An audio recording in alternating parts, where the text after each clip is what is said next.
They said we were overreacting. There's a moment, I think, when you first move into a new place, a sort of quiet euphoria, before you notice the cracks in the walls, before the air thickens with something you can't name.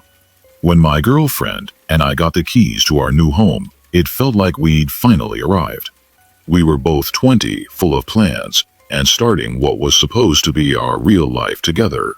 The house was everything we dreamed of, enough space for us and our cat Bella, with a little garden out back that opened into the dusk like a secret. But there was something unfinished about the street. Something we didn't see until we were already inside it. To our right stood a house that looked like it had been abandoned mid-renovation. The windows were dark, the paint half peeled, and a skeletal fence, removed and never replaced, left the backyards wide open, unguarded. The previous owner, we later learned, had stripped it down to rebuild, but never returned. Behind that half-dead house, another property crouched behind a crooked wooden fence. A group of young men lived there, loud, sometimes shirtless, always watching. They had this way of cutting through the abandoned backyard like it was a hallway, as if no space really belonged to anyone. At first, we assumed they knew the owner. Maybe they had permission. Maybe we were just being cautious. That's what you tell yourself when you're trying not to feel afraid. The first night we spent in our new home, we sat outside in the garden. The air was warm, still, the kind of evening where silence settles into the bones of a place. We were looking up at the stars when we noticed a shape behind one of the windows. A man, just standing there, watching us. His face was blank. His eyes didn't move. He didn't try to hide. We stayed out there for half an hour, trying not to acknowledge it, but something about the way he stood, completely still, framed in the darkness like a painting that doesn't blink, felt wrong. Eventually we went inside, told ourselves maybe he was just curious. Maybe he was just another neighbor. But the way his face held no expression. It stayed with us. The days after that were normal, almost aggressively normal. I went to work. My girlfriend stayed back to unpack, decorate, make it a home. We didn't talk about the window man. We tried not to think about the abandoned house next door. But one night, we were back in the garden, trying to reclaim that quiet, when we heard the sound. Wood scraping wood. A cheap plank of wood, the kind people use for makeshift fences, being moved aside. 3 men stepped into our garden, like it belonged to them. The youngest held a large bag and just stared at us. My stomach dropped, but I forced a smile and asked, "Are you okay?" He pulled out something from the bag. Stolen washing up tablets. Offered them to us like it was a gift. We declined. I tried to make a joke, to break the tension. He smiled. Not in a way that comforted me. And then they left. No explanation. No apology. Just this awful entitlement, like we were the ones intruding on their space. It didn't stop. They began cutting through the garden more often. Always unannounced. Always watching. Sometimes, they'd enter the half-finished house next door by lifting the loose fence and disappearing into its darkness like rats into a wall. Other times, they'd stop in our yard, staring, standing too close. Silent. My girlfriend and I felt like animals in a zoo. Observed. Prey. We're 2 young women. 20 years old. We knew the difference between friendliness and intimidation. And this was deliberate.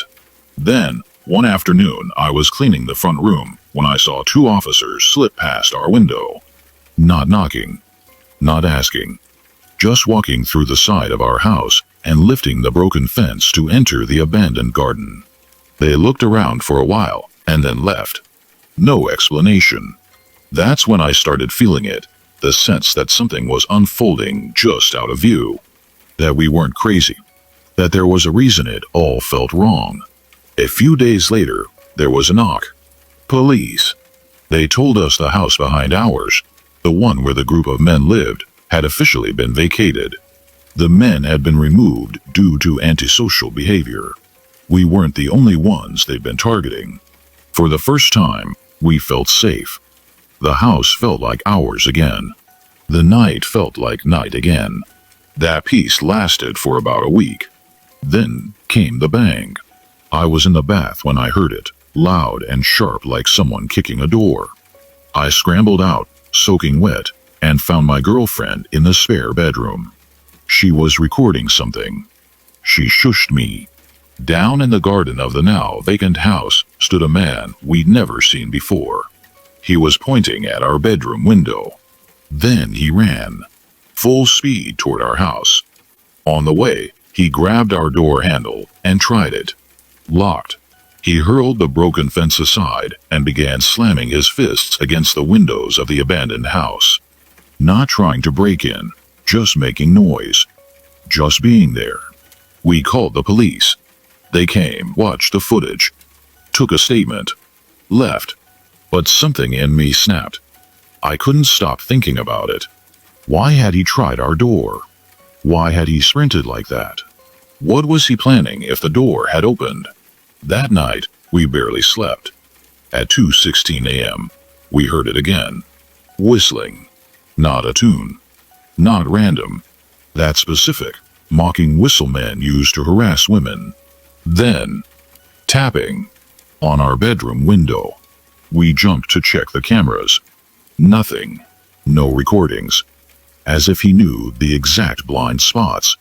As if he knew the timing. The next morning, we found our Ring doorbell placed neatly on the ground. The SD card was gone. We hadn't imagined it. Someone had come back. The police told us to keep everything locked.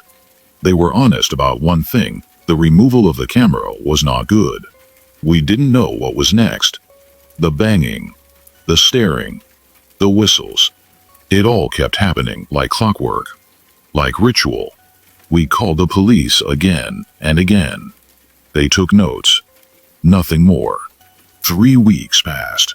One night, we were in bed watching old clips from our cameras, just trying to laugh, trying to feel normal. That's when we opened the live feed. There he was, a man in a black mask, hood up, standing in the middle of our front lawn. Arms stretched out like a crucifix, staring straight up at our window. He tilted his head, said something. We couldn't hear it. Then he walked across the street, and just stood there. 30 minutes. No movement. Just that blank stare. Like a statue waiting for us to blink. We called the police. Again. They said it wasn't illegal to stare at a house.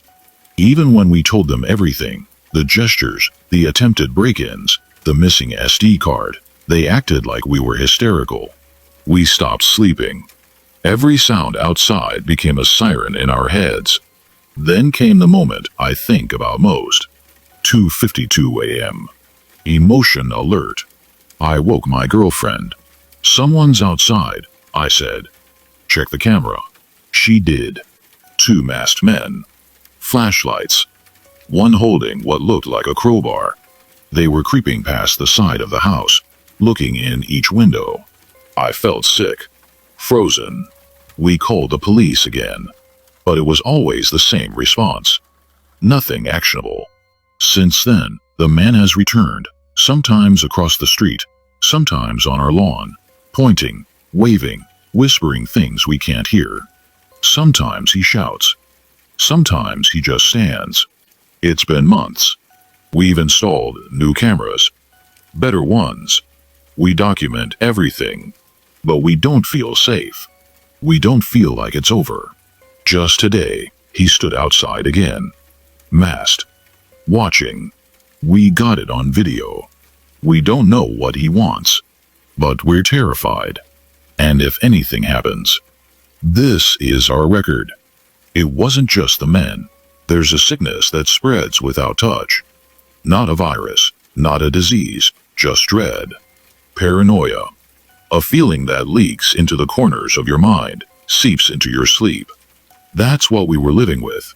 My girlfriend and I weren't just being watched, we were being studied, followed, hunted, and no one believed us. Not the neighbors, not the police, not the friends who politely nodded but never came over again. We started documenting everything, recordings, screenshots, timestamps. But what terrified me wasn't just the footage we had. It was what wasn't there. Like something always knew exactly when to go dark. The man, the one who'd stood in our garden with arms outstretched, the one who whispered to the window, kept returning. Not every night, but just often enough that we never got comfortable. Sometimes masked, sometimes not. Sometimes alone, sometimes with others. Always quiet, always watching. But it was never just him. We noticed it first with Bella, our cat. She'd start hissing at corners of the house. Random spots. Her fur raised, her body low to the ground. One night she clawed at the bedroom door so violently we thought she was hurt. We opened the door. She sprinted to the living room, stared at the fireplace, and growled. We followed her gaze. Nothing there. The next day, we found claw marks on the inside of the chimney. Long, shallow scratches. Way too high for Bella. That same week, the house began to shift. Not physically, psychologically. The layout was the same. The walls hadn't moved, but the feeling of the place twisted. It didn't feel like a home anymore. It felt like a stage. Like we were being watched, not from the outside, but from within. I started seeing shadows in mirrors. Just for a second. Someone moving behind me when I was alone. We even tested it, stood in the same spot at the same time on different days. Every time. A flicker in the reflection. The shape of someone just out of frame. Not a man. Not anyone we knew. Something else. That's when we stopped going into the garden at night. Then the neighbors started lying. It was the couple, 2 doors down. Older, quiet, polite. We'd spoken to them during move-in. They told us the house behind ours had been a party spot once. That group of men moved in, made noise, trashed the place. Police had finally kicked them out. But now, they were saying something different. We don't remember anyone living there, the woman told us, frowning. It's been empty for years. But, you said, she smiled. Too wide. We must have been mistaken. We walked away feeling cold. When we checked old footage, we saw her husband waving to the group of men. Talking to them. Laughing. But now they pretended they didn't exist. That week, we lost power. Not the whole street, just us. We went out to the fuse box. The lock had been snapped clean off. Inside, the breakers were melted. Not tripped. Not vandalized. Melted like someone had poured acid or put fire to it. We called the electric company. They couldn't explain it. Said they'd never seen anything like that without an actual fire. And there was no fire. The same night, we heard something new. Music.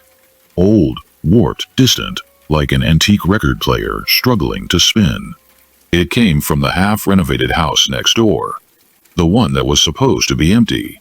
I grabbed my phone and filmed from the window. Lights flickering inside. Movement in the upstairs window. Something tall.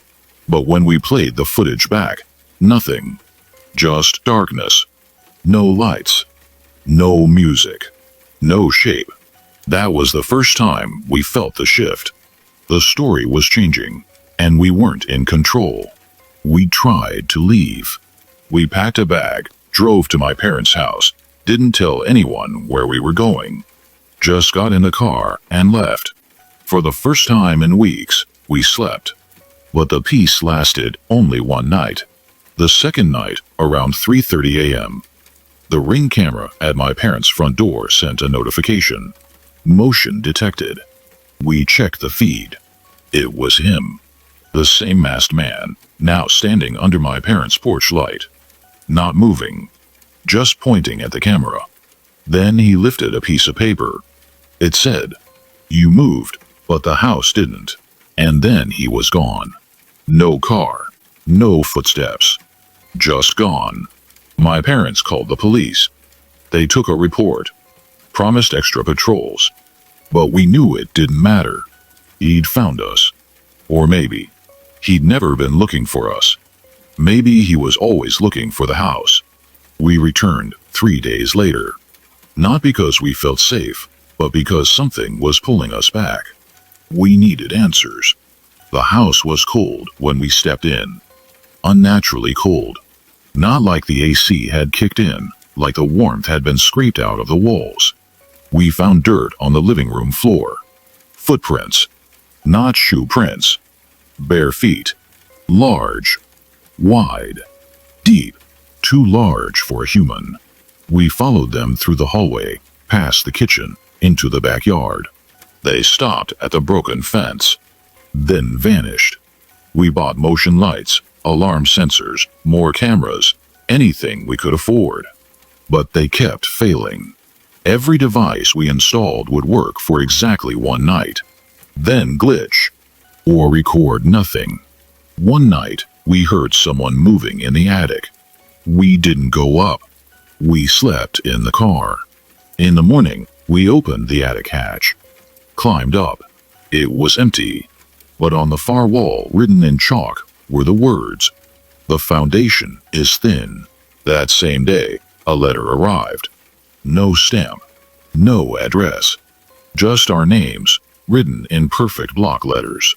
Inside was a photograph, black and white, faded. It showed our house, decades ago. The same yard, the same windows. But the people in the photo weren't us. It showed a man and woman, standing on the lawn. Behind them, 3 figures in the windows. Their faces blacked out. Scratched out, actually. As if someone had taken a razor to them. On the back of the photo, written in the same block letters, "Do not erase what the earth remembers." We brought the photo to the local library.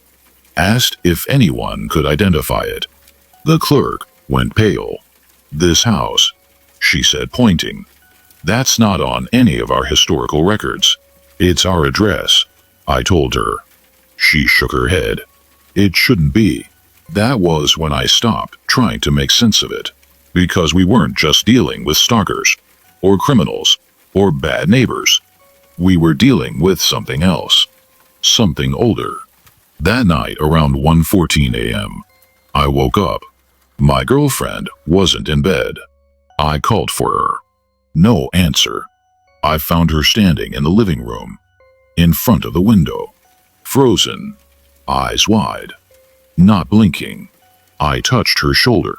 She gasped like she'd been underwater. "There's someone in the walls," she whispered. "Not the attic. Not the basement. The walls. Thin foundation. Remember?" I pressed my ear to the drywall. Silence. Then, something soft. Breathing. We knocked. It knocked back. Once. Twice. 3 times. Then, stopped. We didn't sleep that night. The next day, she started painting over the words in the attic. I told her to wait. But she was determined. "I don't want it here," she said. "I don't care what it means." She painted the final stroke and turned to me. That's when we heard the noise. From under the floor. Something screaming, not loud, but deep. A scream like the house itself was in pain. Then the power cut out. Then the water turned brown. Then the air got hot. So hot we couldn't breathe. We fled outside. And when we turned to look back at the house, all the windows were open. Every single one. Wide. As if something had just left. Or worse, as if it had just invited itself in. The walls are thinner than you think. We should have left for good. After the windows opened themselves. After the air turned hot, and the foundation moaned like a throat. But it wasn't that simple anymore. We had crossed a line, unknowingly, stupidly, and the thing waiting for us on the other side wasn't letting go. The air inside the house never cooled after that night. We opened every window. We blasted fans. Called HVAC repair, electricians, inspectors. They all said the same thing. Nothing wrong here. But it was wrong. The heat wasn't mechanical. It was alive. Thick. Wet. Like someone breathing down your neck no matter where you stood. We tried sleeping in different rooms, on the floor, in the car again, but the dreams always followed. Not dreams. Memories that weren't ours. My girlfriend started muttering in her sleep. Whole sentences in a voice that wasn't hers. I recorded it one night, just to prove I wasn't losing it. When I played it back the next morning, the audio was corrupted, except for one moment. A single phrase, repeated twice. They're behind the paint. We stopped painting after that. Started peeling instead. We scraped at the hallway wall, soft, like plaster that had never dried. It crumbled too easily, revealing a thin layer of wood underneath. And then something else beneath that. Newspaper. Old. Brittle. Entire sheets of it stuffed into the walls like insulation. The headline read, "4 missing in Eastwood disappearance. Neighbors heard chanting." There was a photograph. I almost dropped the flashlight. It was the same photo we received in the mail. The woman in the picture wore the same clothes. The man's expression, flat, eyes hollow, was identical. The house behind them was unmistakably ours. The date, March 1972. But the strangest part, that version of the house had no fence either. We kept peeling. Every wall we opened had more newspaper, more clippings. Always from different years. 1956, 1981, 2004. Each story told the same thing. People moved in, saw things, then vanished. Always neighbors who claimed nothing happened. Always police reports that led nowhere. The pattern was too perfect. Too clean. This house wasn't just haunted. It was hungry. And it had been eating for decades. I tried contacting the old owners. Traced the property records as far back as I could. And what I found made me feel sick. The last 5 owners were all listed as missing persons. No resale. No transfers. Just vanished. Each time, a holding company purchased the house at auction and resold it 6 months later. Always under a new name, always scrubbed clean. We weren't owners. We were replacements. And we were running out of time. That night, my girlfriend started digging in the yard. I didn't stop her. Maybe part of me knew there was something buried out there. Maybe we both did. She dug for 3 hours. Nothing. Then she screamed. I rushed out. She had hit something hard. I helped her clear the dirt. It was a concrete slab. Not large. Just wide enough to fit a person curled into themselves. We stared at it. No markings. No handle. We left it alone.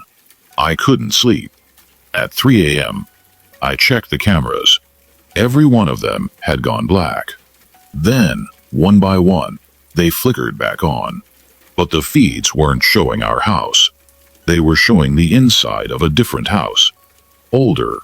Wooden beams. Gas lamps. Bare walls covered in chalk markings. And in every feed, there was someone standing in a corner. Back turned. Not moving. I unplugged every camera.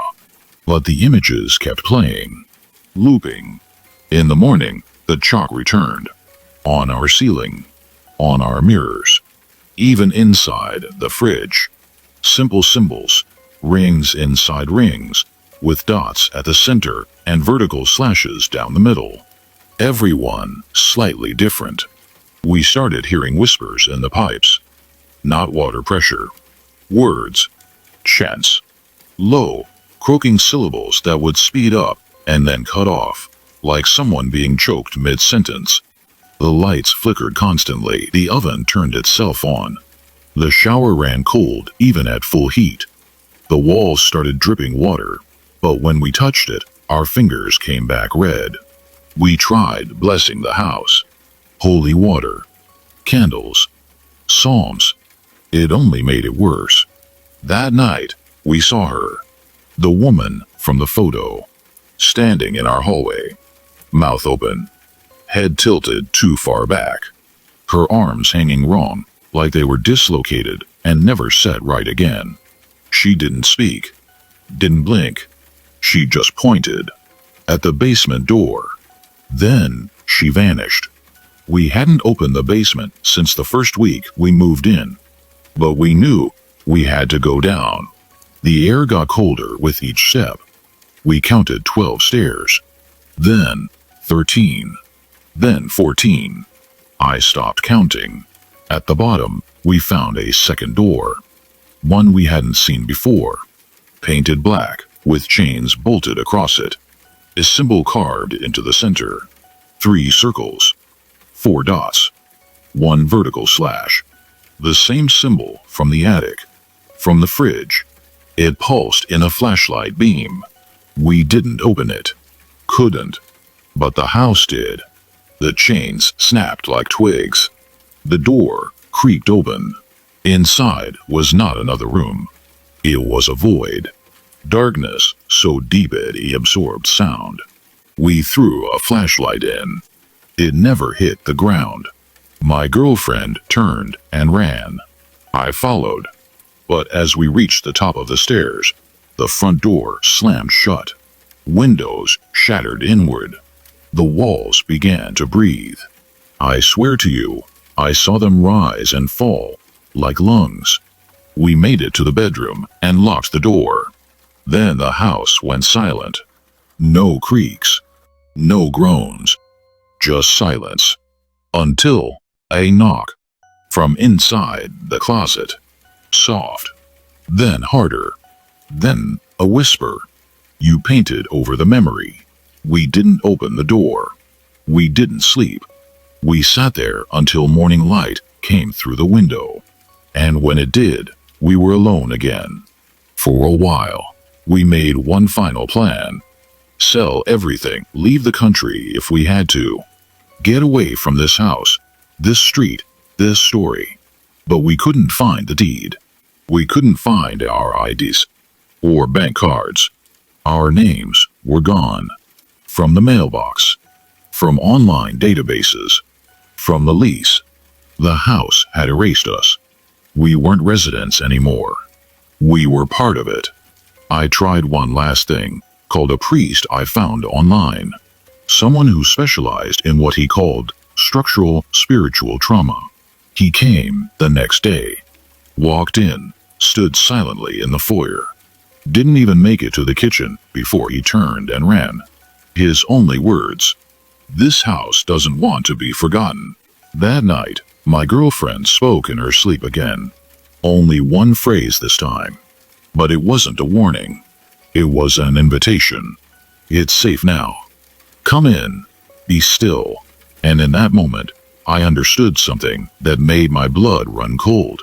It was never about scaring us. It was about wearing us down, making us still, so it could move in, so it could wear us. The next morning, I woke up alone. I found her in the backyard, standing barefoot on the dirt, staring at the slab.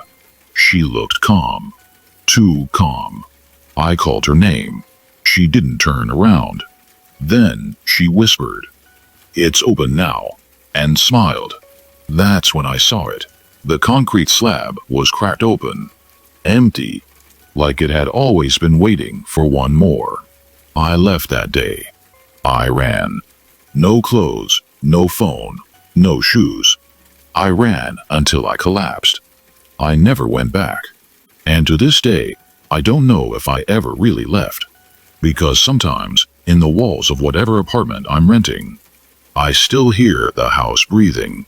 And sometimes, when I look at photos taken in this new place, I see her, in the background, smiling, pointing, at a wall that wasn't there before.